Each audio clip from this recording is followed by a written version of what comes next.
موږ ورسره هسې دا د پړې سر نیولی دا نور که په رښتیا وي کلی کور د زورور وي او دا جلکۍ به ولې د اسمان په ژی قدم نږدي یو چې ښایسته وي بله خور د زورور وي. سلام او مینه د شاعرانو د فیسبوک پاڼې قدرمنو کتونکو ملالو او غازیانو ستړي مشئ. هیله ده تمه ده تاسو ټول به ښه وئ جوړ به وئ. قدرمندو نن مې درته یو داسې څوک را پیدا کړی دی چې د عمر څخه کم او شعر د ده څخه مشر ښکاري. محمد عیسی مشال صاحب دی. قدرمندو مشال صاحب ډېره زبردست شاعري کوي، په ډېر کم عمر کې ډېر ښه خیال او فکر لري. نو قدرمنو راځئ بنډار تر پای را سره وګورئ، د ده د ښایسته ښایسته غزلونو خوند واخلئ. مشال صاحب ډېره زبردسته ډیکلومه کوي، نو قضاوت یې تاسو ته پرېږدو.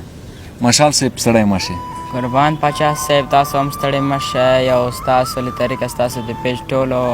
لیدونکو او اورېدونکو ته سلامونه او نیکې هیلې وړاندې کوم، په دې هیله چې روغ به او مننه کوم چې ما ته هم پاڼه کې وخت راکړه. خیر صاحب راځو په لومړیو کې یو غزل در څخه اورو بیا به مخکې ځو. له غزله مخکې یو څو بیتونه دي چې ګرد زمانه کې د سر تورې جنۍ رنګ ورکه او ګرد بازارونه د ټیکریو په انبار ښکلي.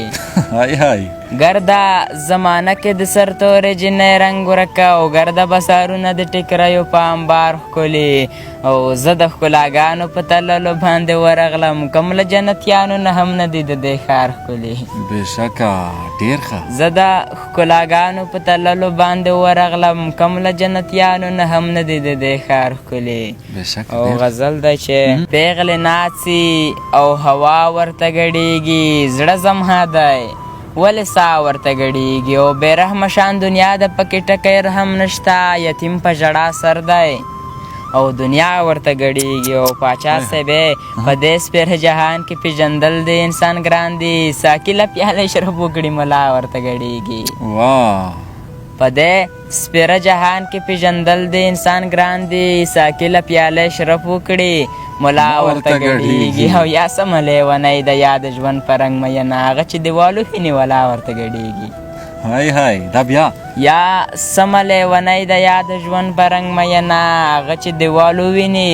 ولا ورته ګډېږي او په داسې لیونو باندې دنیا را جوړه شوې دا ډمه ستړې شوي اوس یې سا ورته ګډېږي.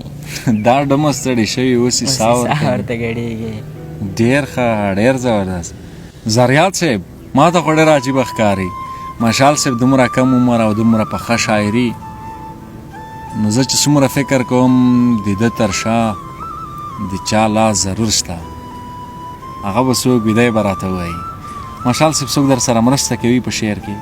پاچا صاحب څوک خو را سره مرسته نه کوي او نه داسې څوک شته زموږ په کورنۍ کې چې شعر ولیکي، خو د لیدونکو او اورېدونکو تشویق دی چې زه یې تر دې ځایه رسولی یم.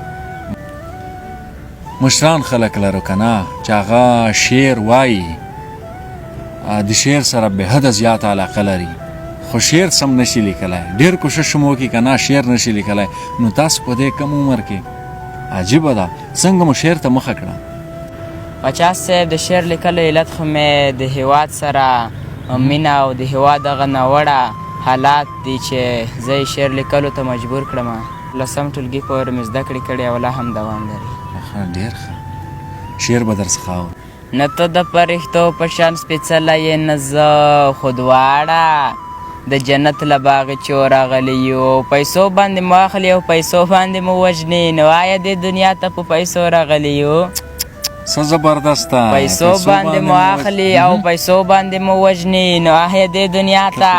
په پیسو راغلی یو موږ دومره وزګار نه یو پاچا صاحب موږ دومره وزګار نه یو چې رواج د ستاسو وکړو سره د خپل کلتور او په پښتو راغلی یو موږ دومره وزګار نه یو چې رواج د ستاسو وکړو سره د خپل کلتور او په پښتو راغلی یو څه نری شونډې د دې ورانې خاموشۍ وخوړې ځوانان خو ډېر وو خو ځوانانو زندګۍ وخوړې او د دې تېرې حادثې به درته څه ووایم چا ترې غوږونه وخوړل چا ککری وخوړې واه واه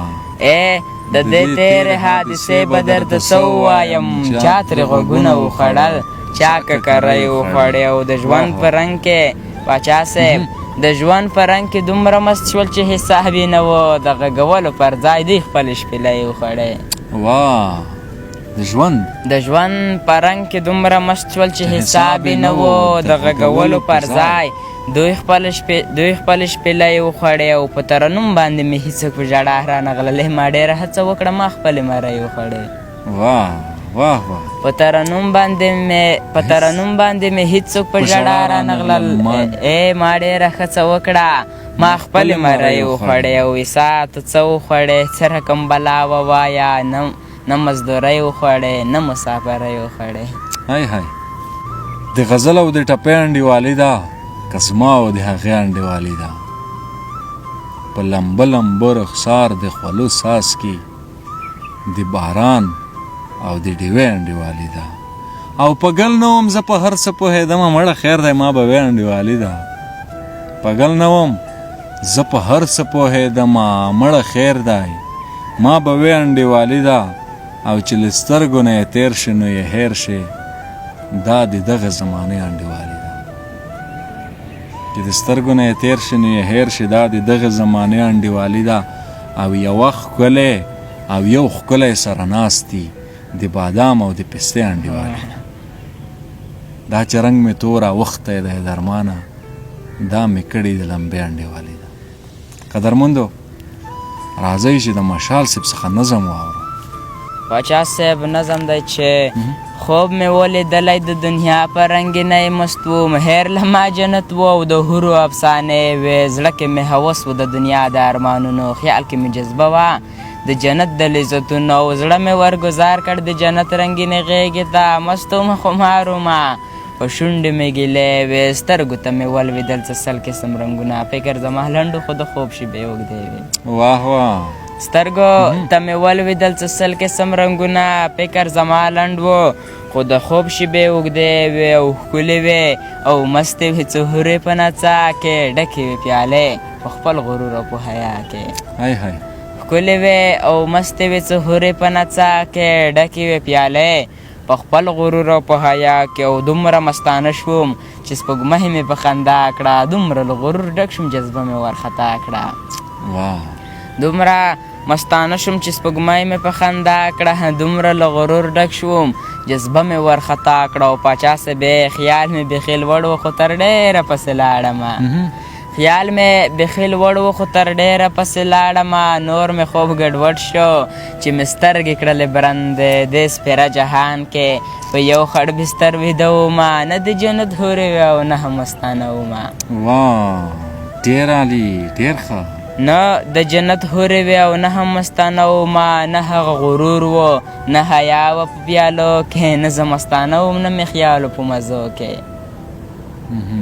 ډېر عالي نه هغه غرور و نه حیا وه په پیالو کې نه زه مستانه وم نه مې خیال په مزو کې او بس سپېره جهان و د سپېرې ډمې نڅا وه نه چېرته وې هورې نه د هورو زمانه وه بس سپېره جهان و د سپېرې ډمې نڅا وه نه چېرته وې هورې نه د هورو زمانه وه ډېر عالي ډېر ښه زه درته ژړېږم او ته راته خندېږې ومې منه جنګ لیوني ما منلی زه درته ژړېږم او ته راته خندېږې ومې منه جنګ لیوني ما منلی او پاچا صاحب دومره نفرتونو کې همدا دنیا روانه ده دا تپوس له چا نه شي چې کوم ځای نه راغلی یې های های دومره نفرتونو کې همدا دنیا روانه ده دا تپوس له چا نه شي چې کوم ځای نه راغلی او هر چاته مې ډاډ ورکړ او هر چاته مې وویل ته زموږ مشر یې او ته زموږ ښاغلی یې هر چاته مې ډاډ ورکړ او هر چاته مې وویل ته زموږ مشر یې او ته زموږ ښاغلی یې مولا په تعویذونو په دم کې لیونی شو غني خو په شرابو او صنم کې لیونی شو دا دومره کاله وشول چې همدلته کې اوسېږي دا دومره کاله کېږي ستاسو چم کې لیونی شو واه واه دا دومره کاله وشول چې همدلته کې اوسېږي دا دومره کاله کېږي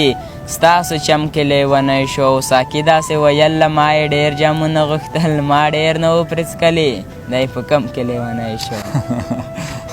ساقي داسې ویل ما یې ډېر جامونه غوښتل ما ډېر نه و پرې څکلي دی په کم کې لیونی شو. څه داسې ښکارېده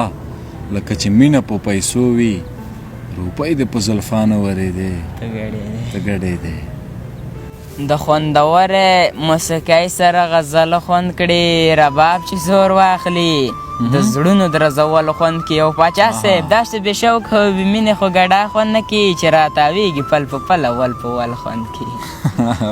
داسې بې شوق او بې مینې خو ګډا خوند نه کړي چې راتاویږي پل په پل اول په ول خوند کړي. بېشکه ډېر ښه، ډېره زیاته مننه مشال صاحب. کور وده قربان شم. د شاعرانو د فیسبوک پاڼې او همداشان یوټیوب قدرمنو لیدونکو او اورېدونکو، دغه وه د مشال صاحب سره یو کوچنی شانتې بنډار چې تر دې ځایه مو راسره واورېده.